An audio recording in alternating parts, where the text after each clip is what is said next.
gonna go ahead and get started. We like to start as close to on time as possible, and hopefully a few more people will come in. But if they don't, God is good, and I am appreciative for you all showing up today, and not just for myself, but for your own well-being and for your own businesses to grow. We like to provide value to our real estate partners and help you to reach the levels that you desire to be at whatever season of your business that you might be in. So the title of the presentation today is Steps to Wowing Your Client with the Hunt Team. Super exciting. So I would like to get started by asking you all how you feel about the new buyer's agency representation agreement. How do you feel about that? I'm glad you asked. Okay. Personally, I do them anyway because you know what? We are professionals. You know what I'm saying? We should know we're getting paid and how are we getting paid. Right. If you're getting an attorney, they gonna retain you some kind of way. That Because what is happens is these buyers, they'll get you to show these houses with no representation. They gonna get another realtor, and you have nothing to, you know what I'm saying, to call them to the carpet with. absolutely.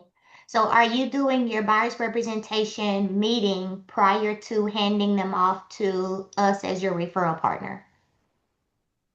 Well, what you mean as your referral partner? What you mean? So when you're meeting your client, are you doing your buyer's agency meeting first? How do you normally the intake Well, really? of course, we know that with the new law, we do that anyway prior to showing the property. You know what I'm saying? But what I normally do is, if the vibes are not there, everybody don't click together. True. So Hmm.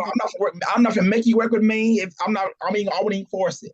Yes, sir. That just keep down a lot of drama and problems. That's just me personally. Yes, sir. Phaedra, how do you? Well, at first I was not, Okay. but I am, and I have a conversation.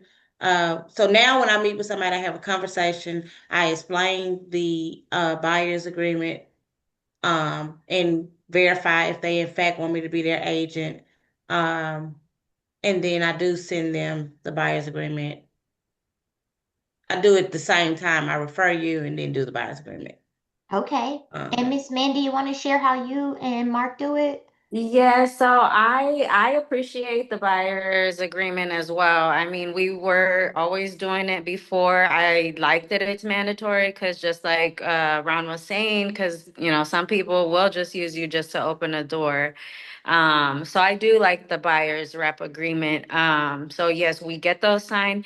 We get them signed for sure before we go on any showings. Now, do I get it signed before I refer to my lending partner? Not always. It just depends on how the situation goes. I like to have a system. I don't have a solid system yet. I'm still working on that. Okay. But I would like to, put that buyer's rep in place first and then get them over to my lending partner. But sometimes it doesn't work out that way. yeah, Um, and I'm not always like just consistent, but I do implement it,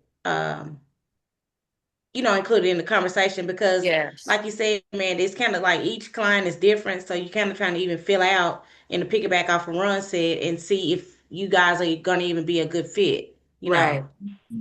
Yes. Phaedra, you're new to the to real estate, I believe, sweetie. Can you hear us okay? I just want to make sure you can hear us okay. Hopefully she can. She's on mute. Yeah. Larissa, can you just text her and see if she can hear us okay? Miss Mandy, go ahead, sweetie. No, so that's all I was saying. I don't always get that buyer's rep signed before I refer them over. Like I said, I would like to, like I want to have a consistent, solid system, but right now it's just based off the client and the interaction. So yeah, that's how we've been doing it. But we definitely always get a buyer's representation signed before we go out to look at any Yeah, I do that. properties. And I won't go show more than one property without a pre-approval. Maybe one, if somebody calls me up and like, hey, I want to see this house, blah, blah, blah. We'll have the conversation. Have you been pre-approved? Most of the time they haven't. If Yeah. they haven't, it's like, okay, I'll show you. I'll go meet them, show them, and then, have the conversation when we're at that showing. But I'm not gonna, run around showing, 3, 4 houses and not even know where you're at. Like if you're approved, you definitely have to get a pre-approval before we move forward. So the But purpose of, go ahead, Phaedra.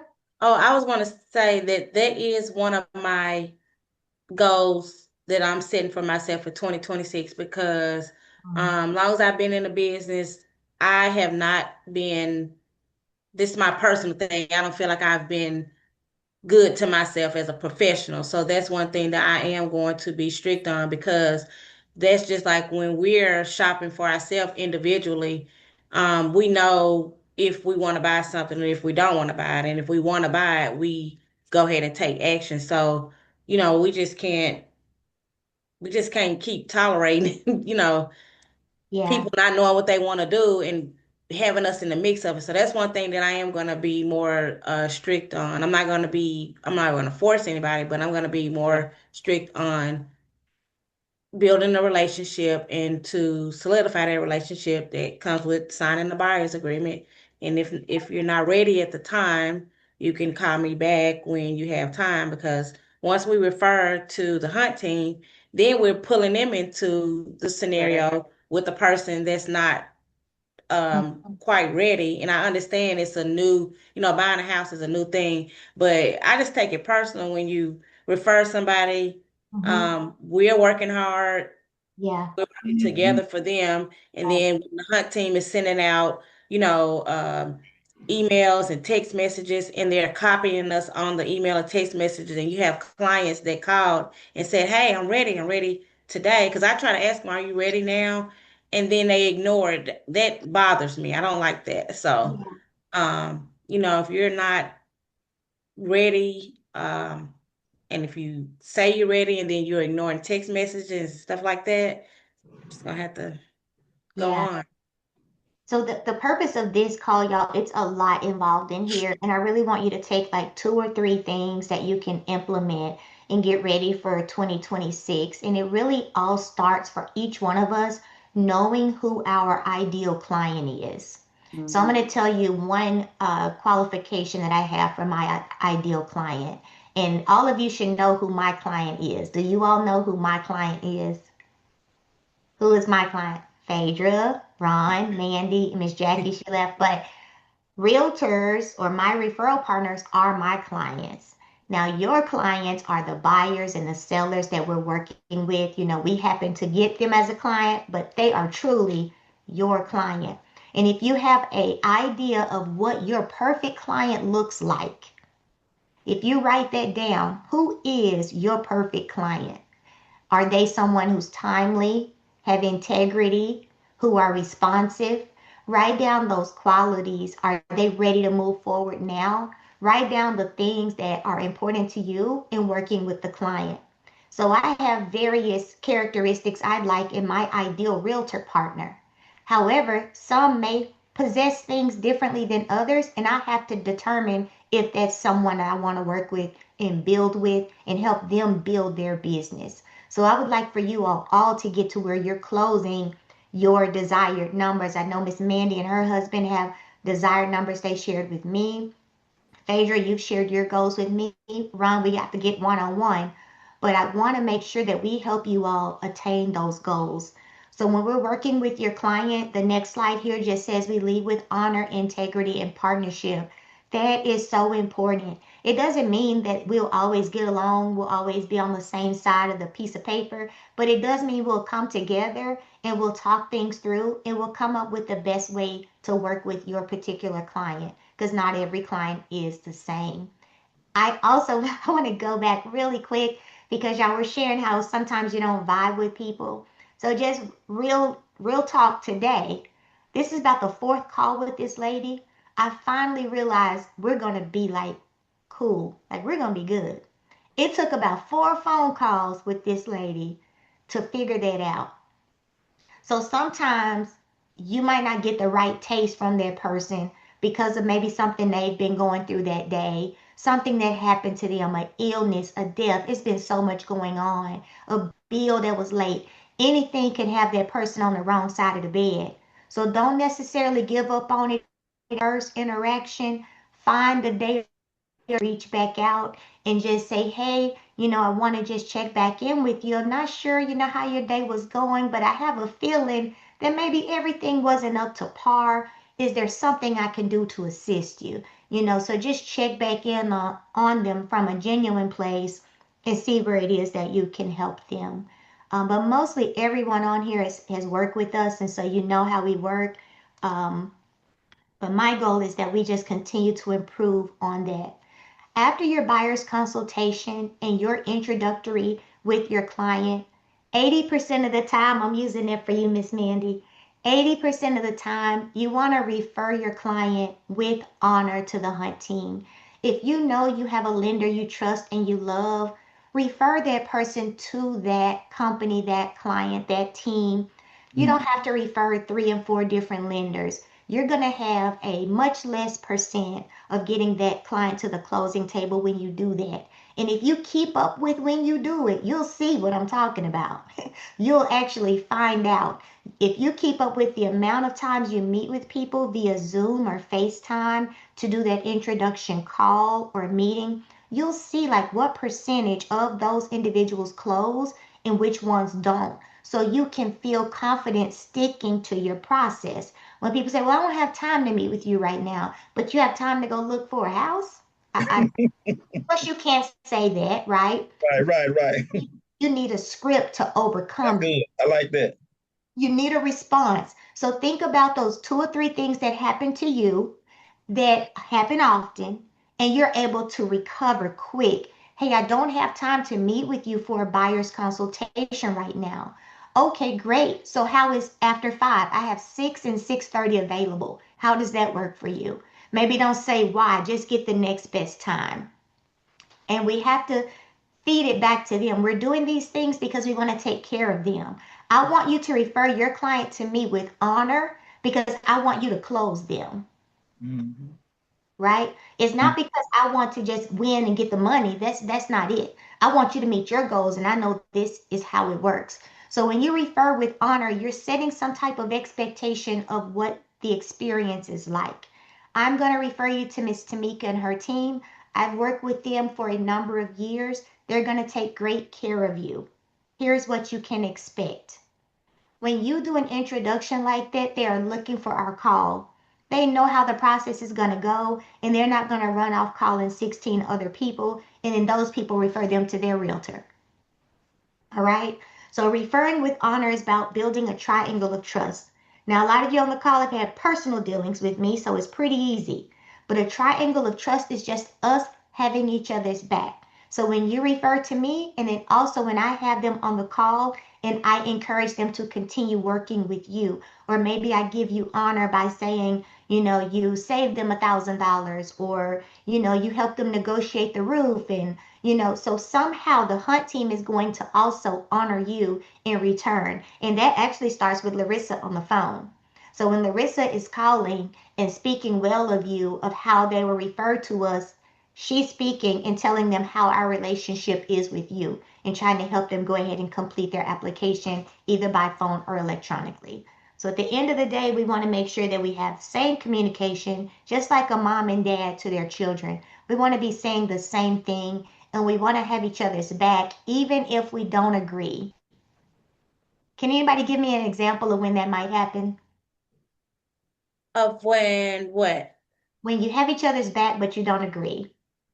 Well, personally, as a hunt team, part of the hunt team fan club, we've been going on for what, 3 years, and I have never disagreed with you guys. I also want to go back and thank you and Larissa and all of you ladies. I do remember we were on a Zoom call with some clients. It might have been early this year, but I was not even expecting, and Tamika highlighted the fact that I was saving my clients like $1,500 in terms of commission. And they said, oh, and I could be a big crybaby sometimes. So my client said, no, why aren't you getting, all your money? We want you to get all of your money. And so I was emotional because I mean, me and Ron been in this business. We've known each other for a while, and I'm serious when I say the Hunt team is like the best. Mhm. I was thinking last night, but I don't like to do woulda, coulda, shoulda. I'm like, man, just thinking about stuff that I get goals that I have set for myself in terms of investing, starting my own real estate portfolio. And I'm like, man, if Tamika would have been around, but Right. I got to move forward. So I've never disagreed with you guys. I appreciate you guys. I love the Hunt team. Okay. That's all I got to say. Can I say something? Yes, sir. If you don't mind, I know I'm not gonna hold you long. So I got like me in church. So one thing I like about the Hunt team is so I use several lenders. Don't we all? I'm sure we all have. But one thing I like about your team is if I get busy, I have a busy schedule, right? But I got church, I got stuff going on, I got I'm of the Realtors organization and the Arkansas president. I got so much going on. So your team send me those text messages, emails. I get y'all help make my job easy. Amen. Another lender, and I'm gonna be real with you. Everybody don't talk the same. Like you're a Christian woman. I know you know what I'm saying. So that makes a difference. You know what I'm saying? And like the client we dealing with right now, I know him personally because I know I raised him. So I know that he get a certain way. If you take him a certain way, I know how he'll get. And by Yeah, you being who you are, I know y'all a good fit. that's right. Other than that, I know they don't cut each other out. You know what I'm Yeah, saying? Because everybody don't click. Now right. And they see, may that's the mean well, thing. but your delivery is Mm, everything. Your delivery and your tone. So I mhm. love the Hunt team. Y'all so professional. I Thank love it. Kudos to you guys. Yes. thank Yes. you. I appreciate you. All right, so we have the ABC. So we have the realtor. You all are always the beginning. You set the tone for everything. If you don't know how much you matter, let me tell you, you matter. We Yes. second in the group, and then we have the borrower. And if we work this thing right, we can get leads from the borrower. If we set it up and if we ask, we can get quality referrals from your client while they're in process, while they're working on a credit situation, while they're going through life events. If we check on them properly and follow up, we ask on those calls, hey, so Mm. and so did a favor. We look for a lead from you. So if you call and follow up, hey, remember on the call, Miss Tamika was telling you how we need your help to help more renters become homeowners. Who do you, Mm-hmm. but why do we not get referrals, people? Why do we don't get them? Because we Because we don't don't ask. ask. We don't Ask. ask. Don't ask. Yeah. So if you think about that, always be asking for a referral. Always consider that. If you tell someone what your goal is or who you want to serve, they want to help you. Like it's the American way. We want to help one another. How do you refer to us? First of all, you come up with something that's comfortable for you. Again, we have the 80% rule. We'd really love for a referral to come in via email to the Hunt team or a text to the Hunt team phone number with some type of warm welcome with your client's information in the subject line, who their name is, that they're a new client, maybe they're a returning client. Hey, so and so's back. So we want them to see that we are so excited that they came back to us or that they are moving forward with us because they have so many choices, even in realtors and lending. So we want them to see that they're a part of our family, period. So you Mm. come up with a wording that works for you, that's your personality, that delivers well with multiple personality types. So again, that's a part of your process. You're not just generating it every time you meet someone. It's already saved. All you're doing is copying and pasting and exchanging that name. Now, if there's something a little bit interesting about your client, you can text, email, call. Hey, Tamika needs to make this call. Hey, take it over the phone. They're 80 years old. Call me right now. They're right in the car with me at the Chick-fil-A. Like if it's a 911, it's a 911, and we just need to make it happen. So whatever it takes for your client to get contacted right away, let us know and we're going to make sure that happens. Does anybody have any questions or concerns about how to send a referral? I know a lot of you have perfected that, but anybody have any questions? So Miss Hunt, so Yeah, I can copy and paste this. yeah, I yeah, like that. yeah. We can send it over Mhm. to you. Okay, I need Yeah. that. That's good. Yes, sir. We'll take care of that right away. Want that also. Yes. And I always include in my emails when I send them, I let them know that if they get a call from a Texas area code, it would more than likely be someone with the hunt team, so they'll Mm, know. hmm Yeah. And if you save us as a contact in your phone, you can also just send them the contact.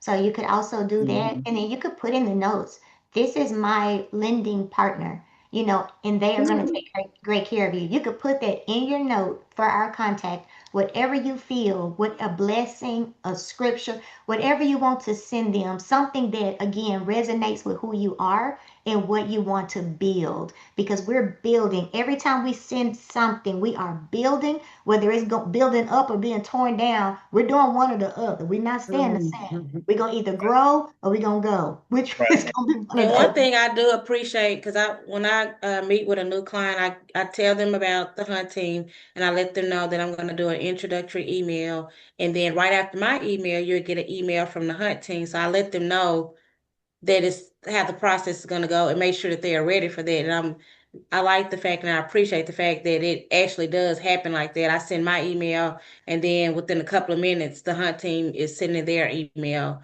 to the client. So I appreciate that. Thank you, Phaedra. So buyer cheat sheet overview, consistency in every experience. So of course we have a 100% guarantee, right? But we're gonna just hold ourselves to 80. I'm joking. So 80% of the time you want consistency, because 20% of the time you're gonna be out of pocket. You're gonna be at an open house. You're gonna be working from your cell phone. You're gonna be at the kids' volleyball game. Like, you're not gonna be in front of your computer and have all the things. So you just get it sent so you don't forget. Even if it's just a text, call me Monday, I met somebody at volleyball. It can be something that simple so we can remember. I mean, Larissa can remember, because I probably won't. Mhm. Larissa will. All right, buyer cheat sheet. So let's talk about some of the fun things. Now you have your client pre-approved. You're ready to show them a home. You have what we call a mortgage prescription. That tells you an overview of what your client is pre-approved for, whether or not you can deviate from that, go up, go down. Of course, we like to hold your hand all the way through that offer, because we want all the numbers to cover you and to cover your client. So here are some of the things that we can do. You can make sure you have some type of snacks available. And if you read here, it says from your All About You form. So if you don't have an All About You form crafted, we can help you with that. That's going to be something you need to make sure you develop a long lasting relationship, and you can create referrals for a lifetime, friends. It works. So have that All About You form. Know what type of beverage or snacks that your client prefers.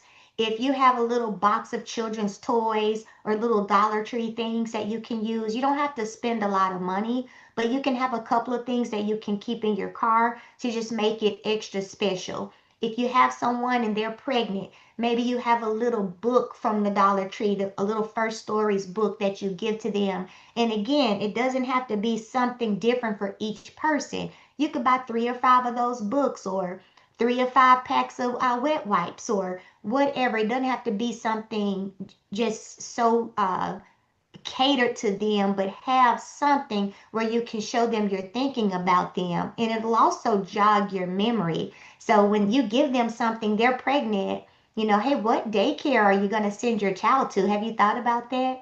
Oh, yeah, I checked into 2 or 3 daycares.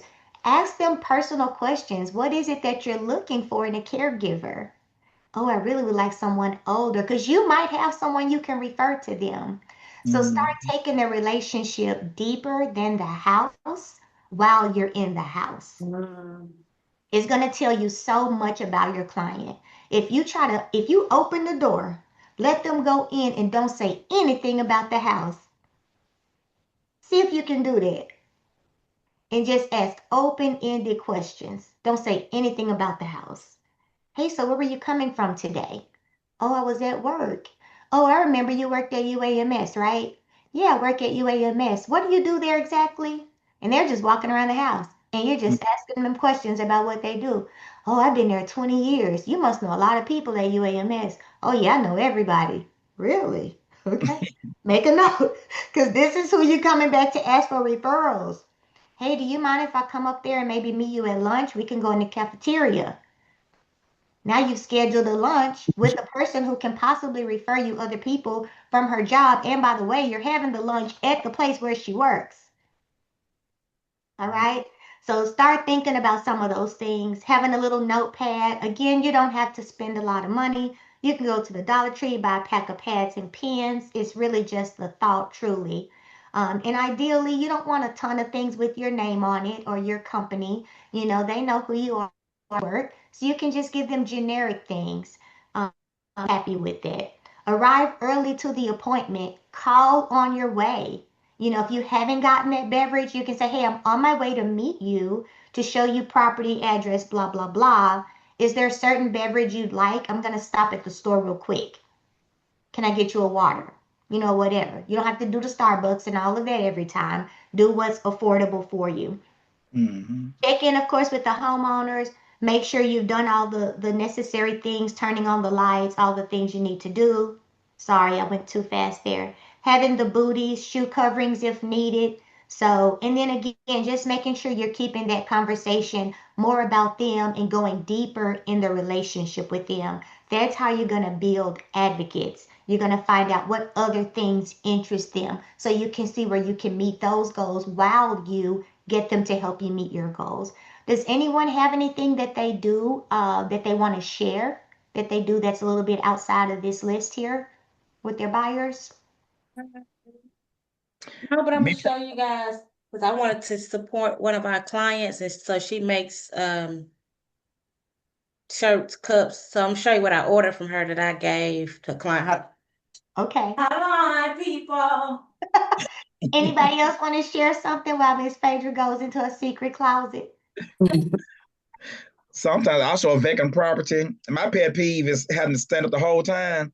I Uh-huh. keep chairs in my trunk, like little folding chairs. Yeah. That's So nice. So to get comfortable sometimes. People want to sit down for a quick second. They want to talk. You know what I'm saying? Just, I love that. yeah. So, like Tamika said, I was instead of having stuff in your name, my client, I had found this little design on Canva, Yeah. just like an inspirational, say believe you can, and you're halfway there. So it's a Yeah. little tablet, and so I give this to them to take notes in. Okay. Right. Okay. And then I was supporting my client she just bought a house like a year ago, so that was me pouring in her business as well. Amen. There you go. That's how you build those VIPs.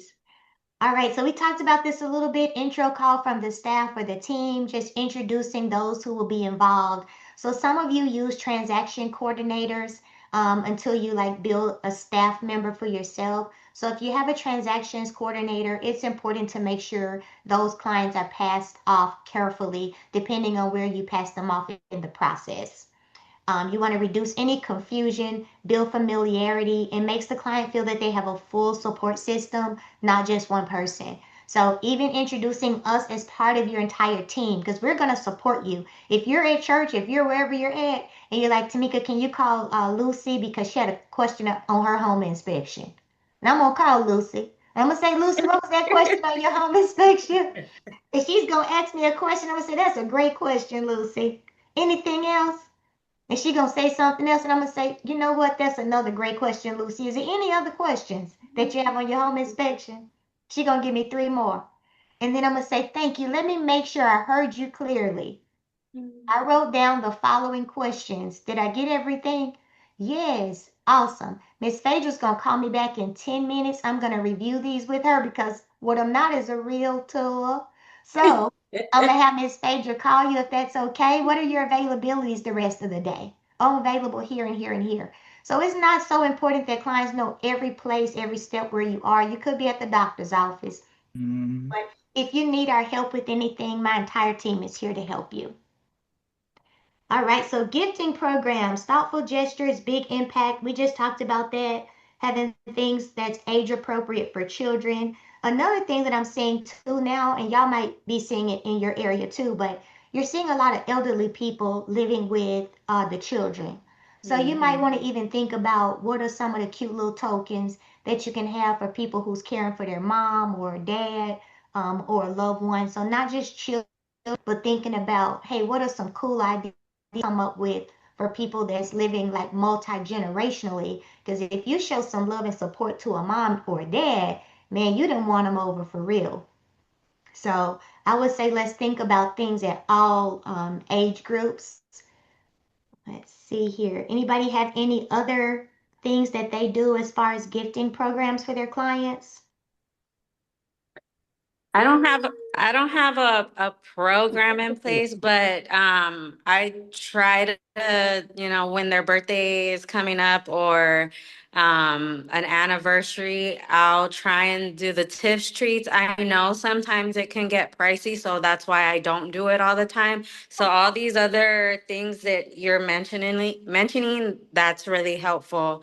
But yeah, every once in a while I'll try to, send them something. Yes, ma'am. Even like a small gift card. I know $5 isn't a lot, but when Um, you're running around, sometimes that $5 comes in handy, like at, It does. a coffee place, even McDonald's, like you can get, you might have to put in two more dollars, but hey, you just got a meal, I when you're agree. running around. You gave me an idea. Well, it's something you brought back to my mind. Excuse me.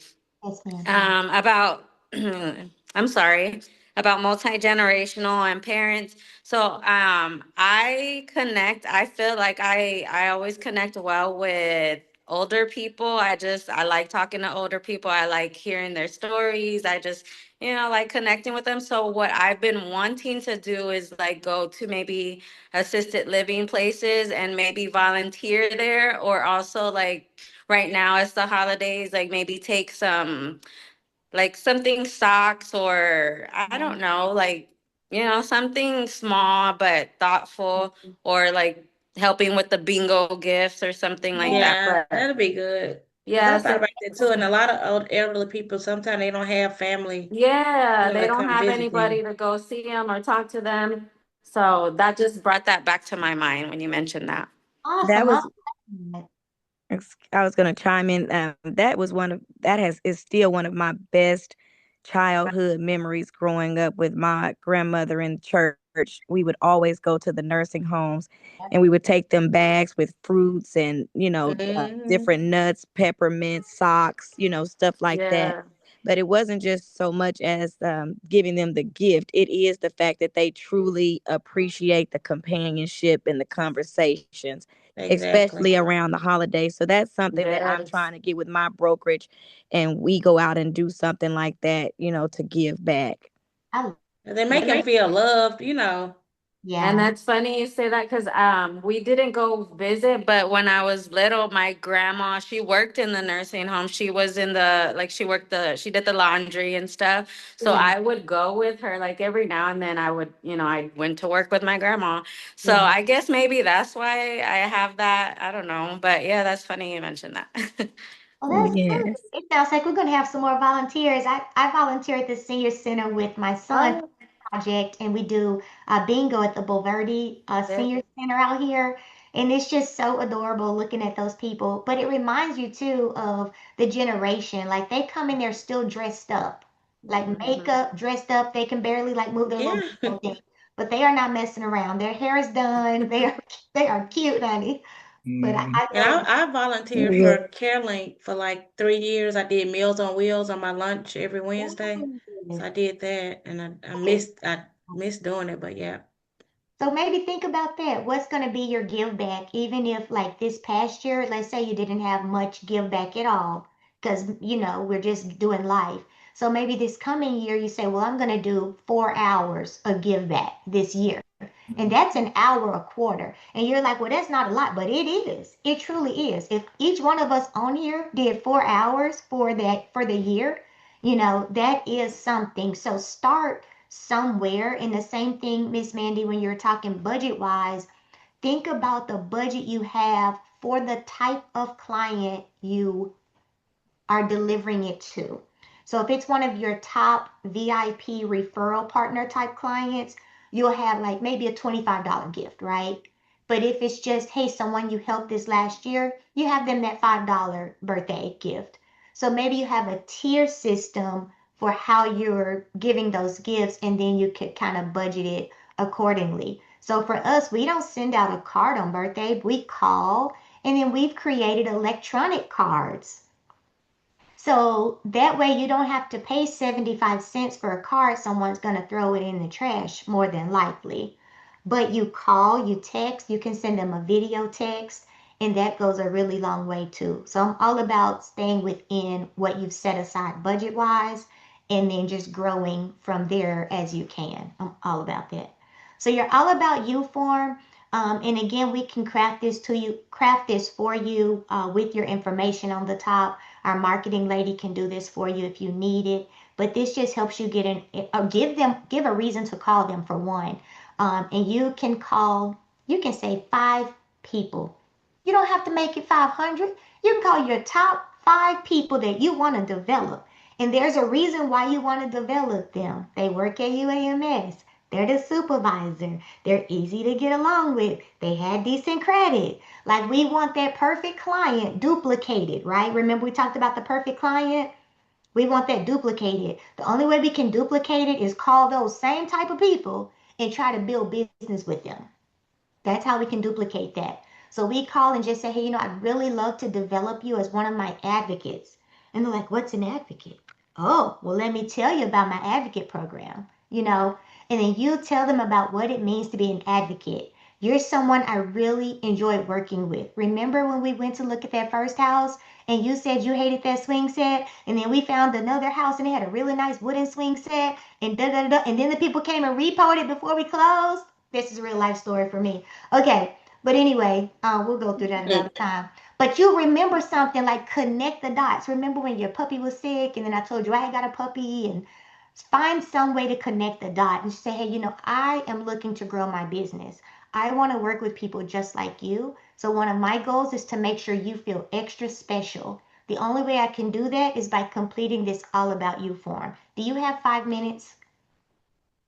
And do it on a level that you can actually perform what you're telling them you're going to perform. Okay, so if it's 3 people, start with 3. If it's 1, if it's your mother, start with 1. Try it out, test it out, see how it goes. Because we love everybody. We love everybody, but everybody is not your client. That's right. Anybody have any questions or suggestions about the All About You form? Do y'all like that idea? Building advocacy? Yes. Yes. So this a form we can send to the client and they fill it out and send it back to us. Exactly. So you can give them a heads up. You can video them, text them, call them in person. And you say, if you have a few moments, I'd like to do it with you, over the phone. But if not, do you mind if I email it to you? You can just send it back to me. Now, some of y'all are real tech savvy, and you can send it like a jot form or a fillable Google Doc. Some people are, but yeah, however you want it. Yeah, I might try to. I like the idea, and yeah, I like the idea, and I want that form. Yeah, me too, man. Taking notes. Okay, so right now we have the All About You form and then the sample emails for everybody. All right, so weekly status calls. Again, lots of you on here have had experience with us doing our follow-ups and doing our status calls, but this is a reminder for you as the real estate realtor involved in the transaction to do your weekly status calls. So when you see updates text from us, that's kind of like a clue. That's a good place for you to chime in, call them, send a video text, see how they're doing. And we can get bogged down in the 20% of people who require 80% of our time. Can I get an amen? Okay, I won't ask. Amen. Come on, Miss Latrina. All right. So we Yeah. can get caught up in that, and then we'll leave that quality 80% of people that we really love, and we won't give them no love. Because they just so easy to work with. They know how to log in, upload their stuff. Their credit is good, all the things. We have to remember to love on them so we can generate more of them. So try your best I'm preaching to myself, it's a mirror on here, to not let the 20% take up 80% of your time. All right? It's called the 80-20 rule. It works in just about everything too. So weekly status calls. Does anyone do a weekly status call? Whether they're under contract, looking for a home, working on their credit, anybody do it every week? It's falling somewhere in bi-weekly call and or text message. Okay. Anybody else? I can't see everybody. Anybody else have a system that they follow? I try to stay in contact with all of my clients. I would say weekly, and it may be because I'm a new agent, but I feel like it builds trust and consistency. Good. Mhm. A lot of people, I had a client come, she's a seller, and she was like, she was working with another realtor and that she hadn't heard from the realtor. She reached out to her text, call, and she was like, it just seems unprofessional. So with her, I've been sure to stay in contact with her. I have another client who's an investor, and I felt bad because I hadn't talked to them in like over a week. And she was like, oh, no, it's fine. Yeah. We don't really want nothing right now, but when the time comes, and so we kind of established that relationship, and I'm glad we got on the phone and cleared that up because I felt like I was neglecting them. I love that. So Well, you're doing good though. yeah, welcome. Thank you so much. And building these habits early on when you don't have an overload of clients, that's the best time to do it. You'll stay consistent with it throughout your career. And you may do some shifting, but I hear what you're saying. You're listening to what your client is telling you. And the only way we can do that is by asking more questions. Even asking, hey, I've been contacting you weekly for the last month. Are you okay with that? Just kind of fill them out because they're like, oh, if you could just call me like every other week, I'll be okay with that. And then you can, alter your plan. But weekly status calls, so important. All right, service and vendor list and moving labels, more things you can do to assist your buyers. And again, remember, we're only taking 2 or 3 things away from this. We're not taking everything, we're just taking 2 or 3 things. So you want to have your trusted vendor list. Many of you work various cities in your state, and vendor services can change based on the city, the utility services can change. So find a way, a document that you can start to edit or save, and you can have that right there at the ready. So even if you've passed your file off to a transactions coordinator, that person can have those items right there at the ready so you can send it out. So this is something you should be developing and editing almost quarterly as you find new service providers. Maybe there's a sprinkler system. Like here in Texas, everybody has a sprinkler system. So you need a couple of plumbers, the sprinkler folks, you need the gutter people.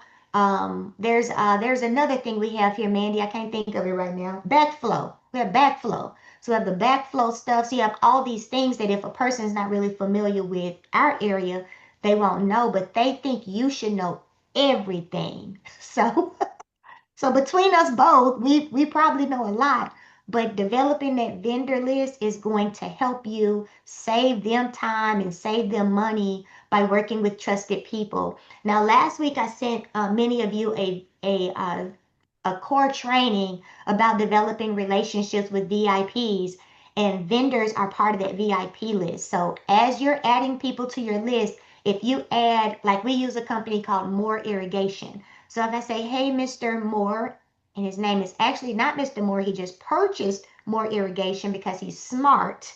So one of the young people purchased the business from the old man who retired, so he just keeps the name. So smart. Anyway, so if I call the young man, I said, hey, babe, I'm adding you to my vendor list. When I have clients who are needing services for their sprinkler, you're going to be the one they call. Here is what I need from you. Now, it's not money. It's not a referral fee. It's none of that. I just need you to think of me anytime someone mentions selling their home or buying a home. Can you do that for me? And then he says, I sure can. Now, you can't leave it at that. You got to call him back when you send him somebody. Hey, Mr. Not Mr. Moore, how are you? I'm doing good. Hey, I sent Lucy over to you. Did she call? She didn't call. Okay, well, she gave me permission to share her contact. How have things been in business? Great. Have you run across anybody that needs to buy or sell a home in the past week? Oh, I haven't. Okay, great. Remember, I'd like for you to keep me in mind as one of my special VIP partners.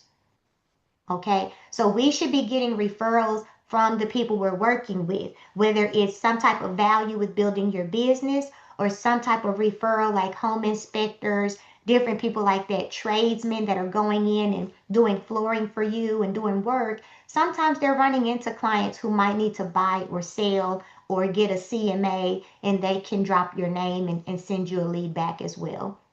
So I think a one-to-one is not a one-to-one, forgive me. If you're using them quite a bit, if they can at least share one with you that year, I think that's a good win because you have to get them trained to do that. They're not going to naturally do that. You have to get them trained to do that. Let's see, moving labels. Some of these things you can grab on Amazon, or you can print yourself and give to people. Again, we're only taking 2 or 3 things, but we're trying to find ways we can add value and go beyond what AI does when people reach out to, Zillow to buy a house. So pre-closing calls. So we try to have your borrower's closing documents at title within 48 hours of their closing.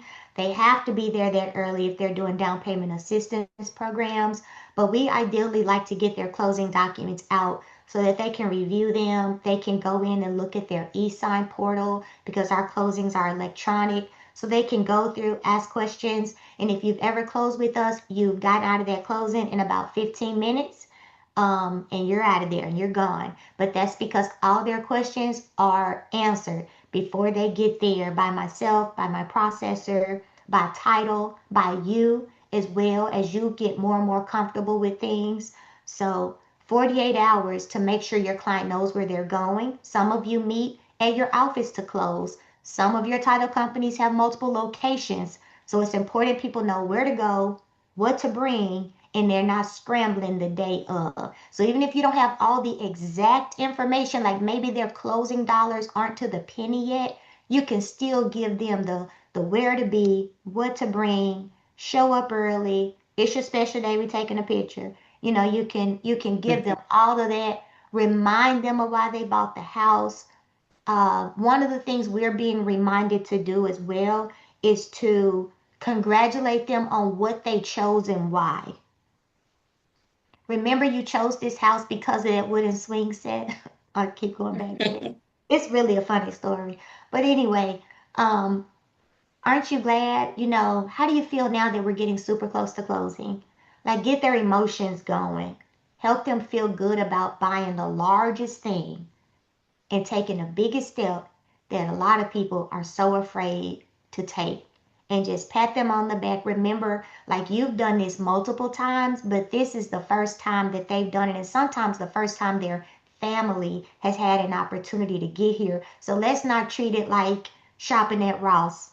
Let's treat it like it's really something special, even if it's a $80,000 house that they got to totally rehab. That's Let's treat right. it like it's a luxury experience. Let's give them that. Because it's still a big deal. It's a big deal and they're a big deal. Agents should always be at closing. I believe everybody on here shows up at closing. Of course, we had COVID, parking lot closings, but for the most part, always be at closing. I like to show up on FaceTime if it's not local for me. So I like to be on FaceTime to sharing your closing. If you for some reason can't be there and you're somewhere else, we will set up a Zoom and you will be on that doggone closing. Okay? So we will make sure the technology is in place and we will all be there to support that client because sometimes you're out of town and you have pre-arranged things and closings don't always happen on the day before you leave like you scheduled it. Okay, just saying that. Nobody on this call though. Red carpet feel, champagne balloons. I think that's a great idea too. I went to a closing here, y'all. They brought out Crown Royal, champagne, some most, and it was the attorney was closing it. So here in Texas, it's an attorney state. So these some men that own this title company. I was like, let some women bust up in here with some Crown Royal.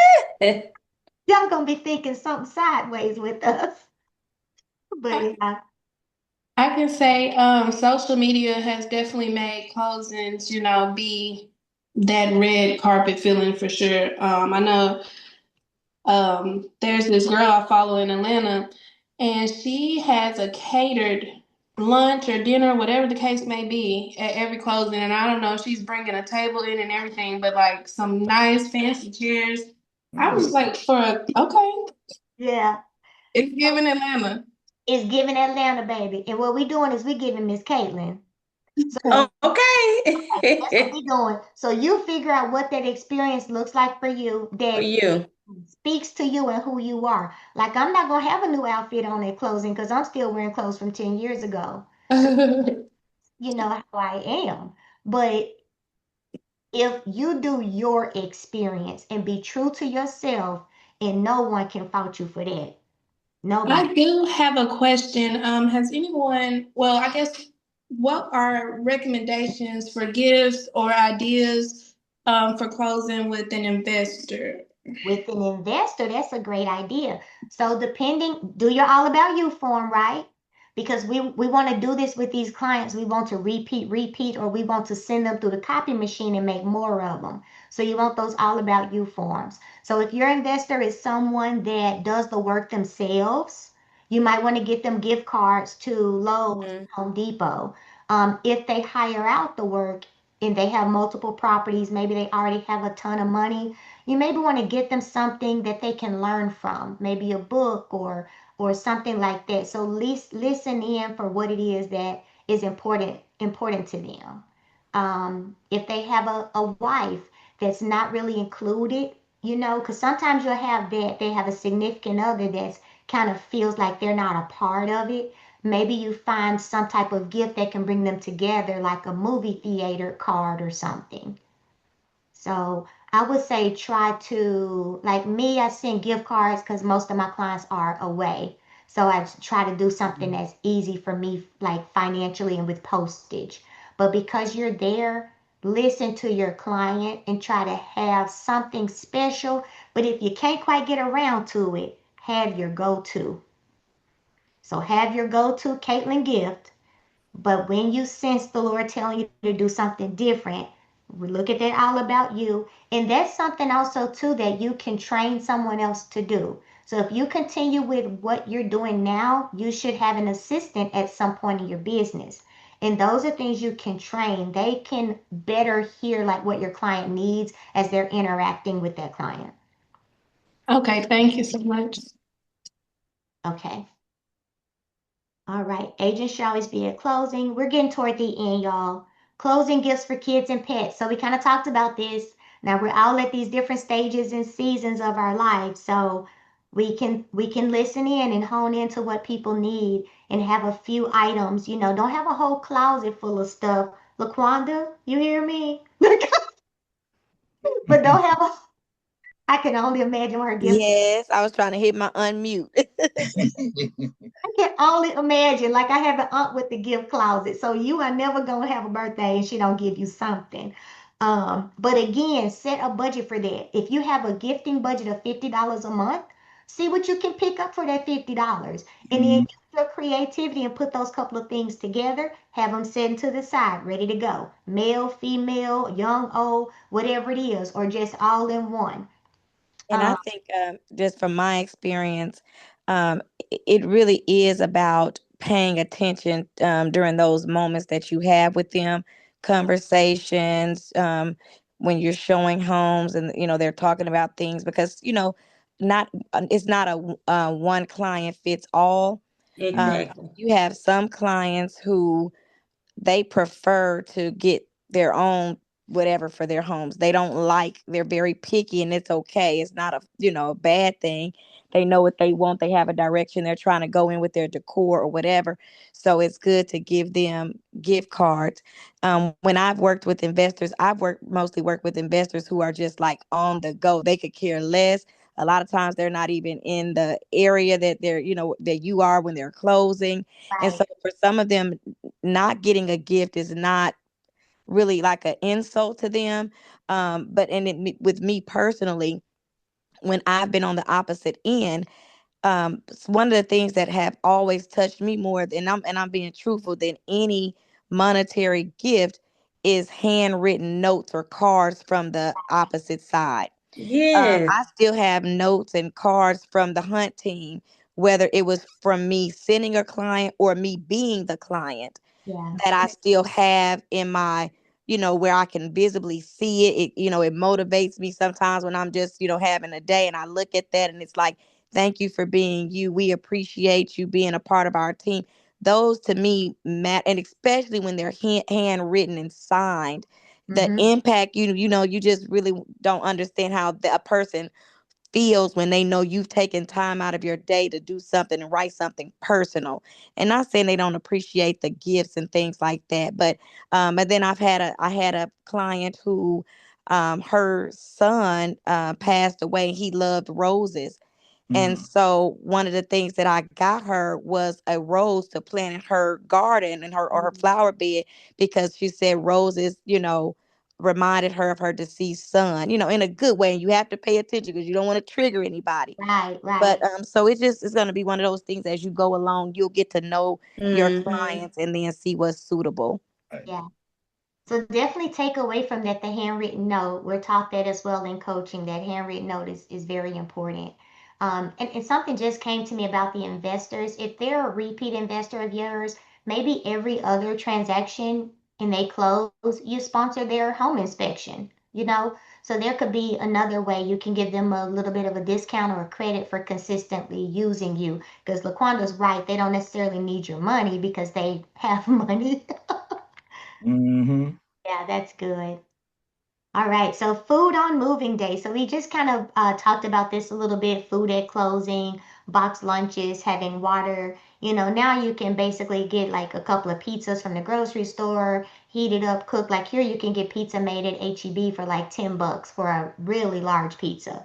So you get pizza, take some drinks, and you're over there and you're dropping that off. But these are just all things you grow into and you budget for, because one of the biggest lessons I have about my business is accounting for the money.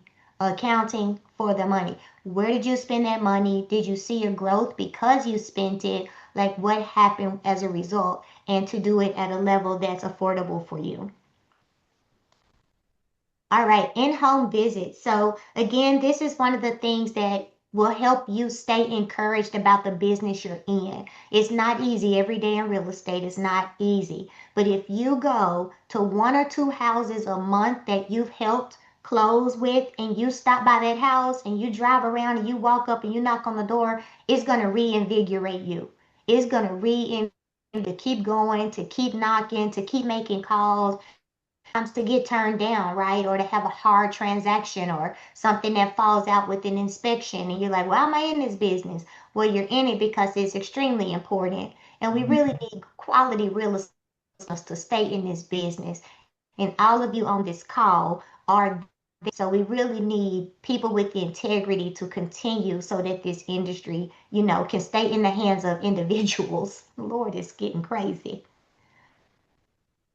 All right, post-closing relationship. So this is just a to do a 30-day follow-up call after closing to check your clients, see how they're doing. It's another great opportunity to ask for a referral or to ask them if there's anything that they would have liked you to improve upon, because hey, thank you to that 5 you I asked you for it and you delivered. You're awesome. You're amazing. Tell me the truth. Is it anything I could have done better in our training? And she's like, well, that one time I called the clock and back 10 p.m. Okay, Lucy, is it anything else, baby? Nothing else? Okay, good. I can't help but to be silly. I can't help it.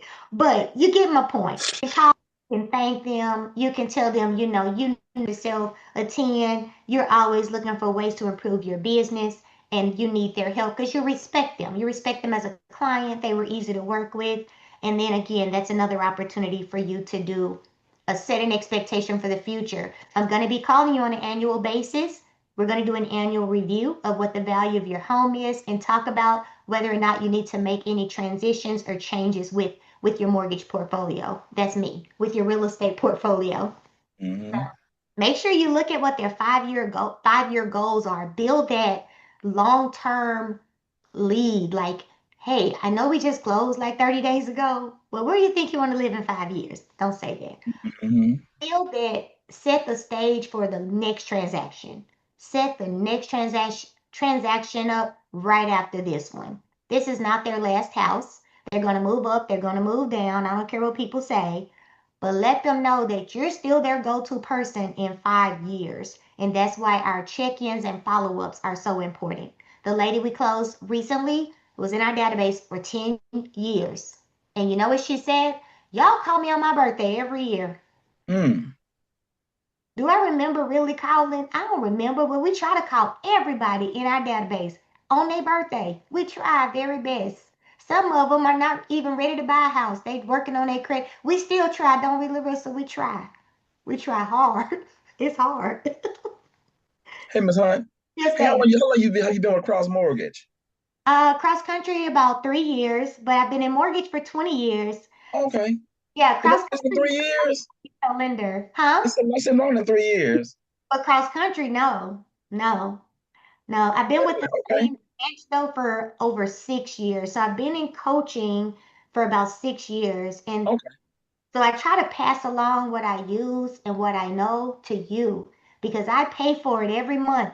And I need y'all's businesses to go on where they're going. Yeah. So we can all do this thing. That's what we about. We doing this thing. All right. Question. Go ahead, Miss Caitlin. I know I was having connection issues earlier on, but when you're dealing with someone who needs their credit fixed and they kind of tell you that from the jump, or you kind of figure it out by, asking questions, Yep. do you want them to sign an EBA? Because I Oh, your buyer's basically, rep? ma'am, You want them to sign your buyer's rep? yes. Oh, yeah. Okay, because I was making sure. I was like, I have a client, and she told me we're gonna need a credit specialist for sure. And I sent over her the EBA, and Mm-hmm. she was like, "I'm hesitant. I think this will um, hinder me in some ways." And I'm like, "No, this will, if anything, help you stay on track to go ahead and get your credit together and get in line to get the house. You have a year." That's So exactly. I was just making sure that was fine. Yes, and I want to say, because you did, that was good that you did that because early on I got burned being nice. And Mm-hmm. we are professionals, and so the information you do need to have that signed before you give out your valuable information because Okay. for years I did that.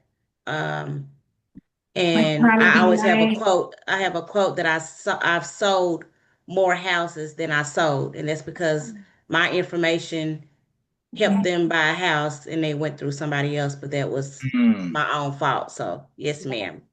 And another thing too is that a Gonna say, lot of people, you will find that they'll come to you and say they need credit help or they know they need this or that, and they have no idea. So even once you get that signed by them, I always tell them, okay, well, it may not be as bad as you think. And if it is, there's still we still have a plan for you, but I'll still send them to Miss Hunt and her team first to evaluate, because sometimes what people think is a hindrance really is an easy, quick fix, and a lot of times it's not a major credit issue that will take them 6 months or a year. It could, but you always want to get that, professional opinion from the lenders first, and then let them, kind of put a plan in place from there. Exactly. Yes. I think a lot of people get scared when, especially a first time home buyer, they think it's, just such a long, tedious process. And I kind of explain to them, sometimes it's easier than what you think. I've sat in trainings with other lenders, and they've given me packets and pamphlets, and I didn't even know, like, it only takes, don't quote me, but with certain types of bankruptcies, you can get in a house quicker than you can anything else. But I don't know how true that is. Caitlin, I'm gonna applaud you, sweetie. But we do have brokers on here and broker owners, so I'm glad that they are here to support what the real estate law is. So definitely ask your broker what their advice is. I wouldn't want to tell you anything against what you're being trained. But Uh-huh. personally, I think, yes, protecting your information and your knowledge and just holding yourself as a professional, letting them know that this is the process, and when you're doing that introduction meeting for that buyer's consultation and they're sharing a few things about their credit or why they're nervous, just ask open-ended questions. If you can, again, just practice that. You can practice it with a family friend. You can practice it with myself. Just remember to keep asking questions. So when they tell you, Caitlin, I'm going to need my credit fixed, what would you say to me? I would first ask, why do you feel like that? What's your current credit score? Very good. So you just asked me a who, what, where, when, why question, right? So that's an open-ended question. You just said, Tamika, why do you feel that way? And then I said, well, Caitlin, I had a repossessed vehicle a year ago. What do you say then? I'm gonna get you over to our credit specialist. Okay.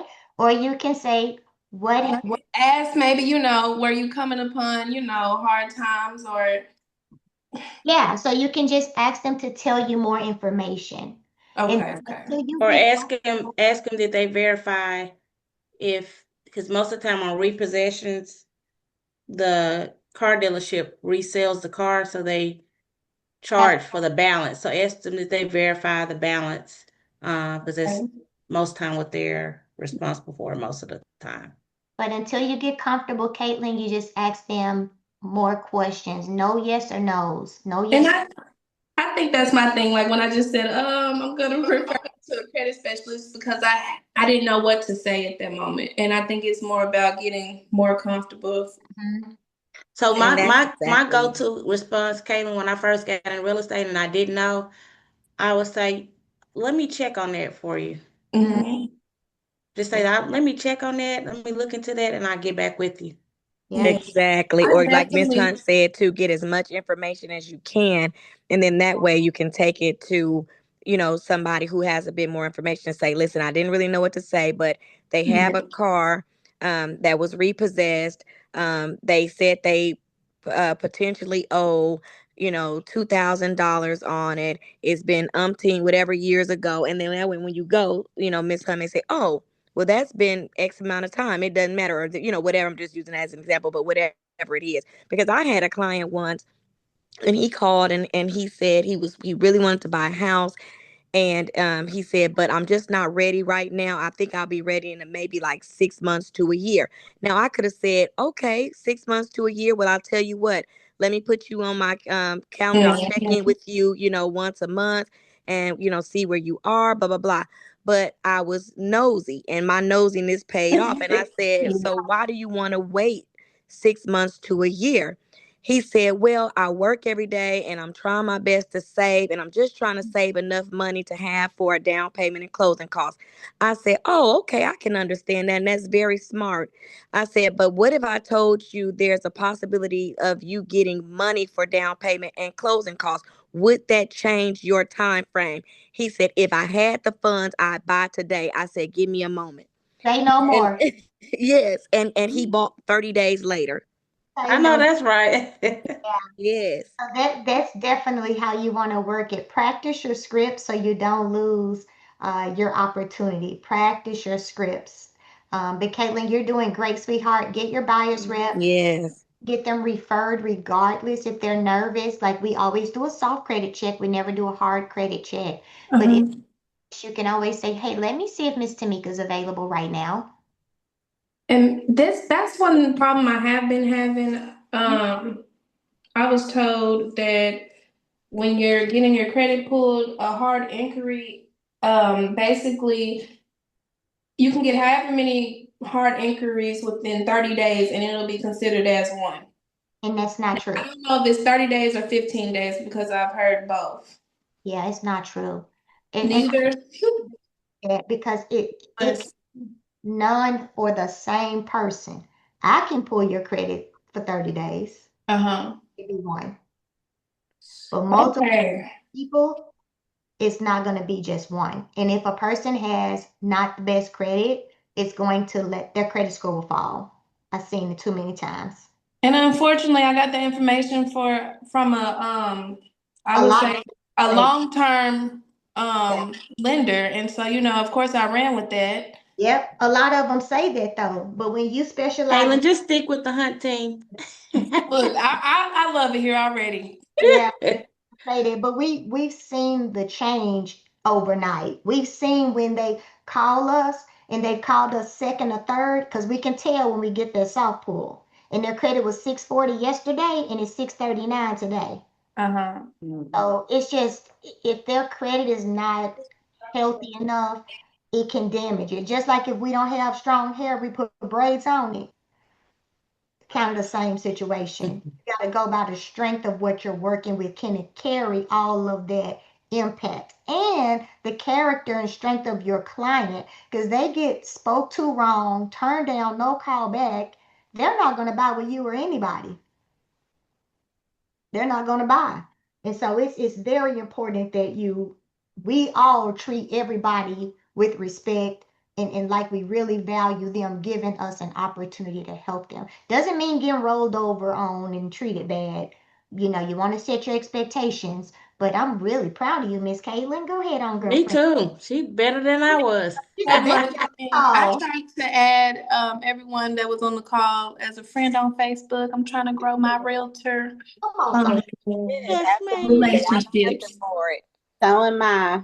you have some very like-minded ladies and Mr. Ron, he's gone, but you have some Yes. like-minded people on this call. We're in various places, but thank God for technology. It really it brings us all together, and we're so much better when we work together. So I want y'all to think about the two to no more than three things you think you would take away from this call. And one of the biggest ones is, how will you wow your client? I want you to make a social media post on one thing you plan to do to wow your client. Okay. One thing. And nobody has to really know what it's about. You can do it however you want to do it. But, this is how I wow my client. I'm super excited for y'all. I'm super excited for all of us. And I don't know if you've all done goal planning. I plan to have a session in January around mission statements and goal planning. So I hope you all will join in January. But I look to see each person on here have at least a 20% increase in their production, whether that's the number of families they serve or the amount of volume that they close. So my goal for each person on here is to have at least a 20% increase in their business. And I believe it can happen. Amen. In the name of Jesus, we receive it. All right. Amen. Anything they'd like to add?